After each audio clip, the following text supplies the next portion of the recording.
$50 a week may not seem life-changing, but for young people, it can make a huge difference. A recent program in New Orleans handed out cash to students to use however they wanted. Organizers say the infusion of money led to improvements at school and taught students some valuable lessons. Louisiana is among the least financially literate states, but local government officials are working to change that and invest in one of the state's greatest assets, its youth. We want a safer city.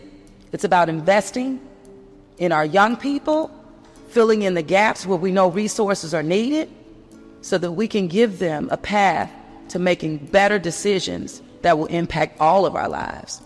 New Orleans Mayor LaToya Cantrell was one of several mayors to take part in a program called Mayors for Guaranteed Income.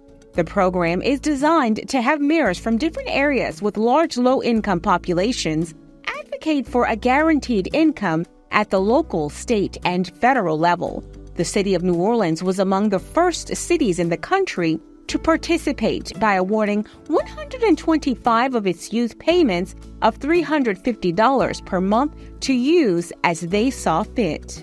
And so when we did that, we were actually given a grant to disperse for our young people in the city. And one of Cantrell's cornerstones since the beginning of this administration has been we take care of our vulnerable populations. Asia Howlett, Director of Youth and Family Services in New Orleans, says Louisiana's youth are among the most vulnerable in the country. In Louisiana, nearly 1 in 4 young people grow up in poverty, the third highest rate in the nation. Because of their challenges, they often struggle with school attendance, have poor educational outcomes, and many fall into a life of crime and violence. Experts have also found direct links between poverty and mental health challenges in children. Students who took part in this program have seen significant increase in school attendance and increased grade point averages. We give the money directly to students, and so they're empowered to do with it, whatever they choose. And we do hear from a number of kids that they are supporting their families. Sometimes it looks like helping pay bills directly, but a lot of times what it looks like is absorbing some expenses that they usually ask their parents to take on themselves.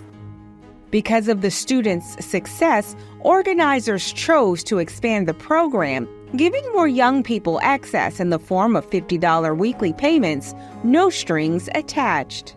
So we're expanding the $50 study this year to serve 800 students across all of Orleans Parish. We have 13 high schools participating. And the City of New Orleans, through their Office of Economic Development, is our primary funder for that. So through ARPA grants, they were able to give us a $1 million grant to expand this project. Talia Livna is the program director of Rooted Schools, one of the groups participating in the study. She says the program teaches valuable life lessons like financial literacy and how to manage their own bank accounts. They're able to use online banking, mobile banking, and so a number of our students are reflecting on, things that they're learning about going to the ATM, calling the bank when they lose their phone, when they lose their card, tracking money, choosing to save, and just a deeper understanding of what it means to have financial resources, which we know, many young adults who grow up in low-income communities don't get to practice and learn these skills in a, more controlled and supportive environment. When I asked about their plans for the future, Talia says she's ready to take this program around the globe. The goal of Rooted School Foundation is to put students on personalized pathways to financial freedom. We run a network of charter high schools around the country because we believe education is one of those ways that we can set students up for upward economic mobility. Direct cash transfers, we believe, are another mechanism for doing that. And so we're open to expanding this program around the city, around the state, around the country, around the world. And she's working to do just that. But first up, Louisiana.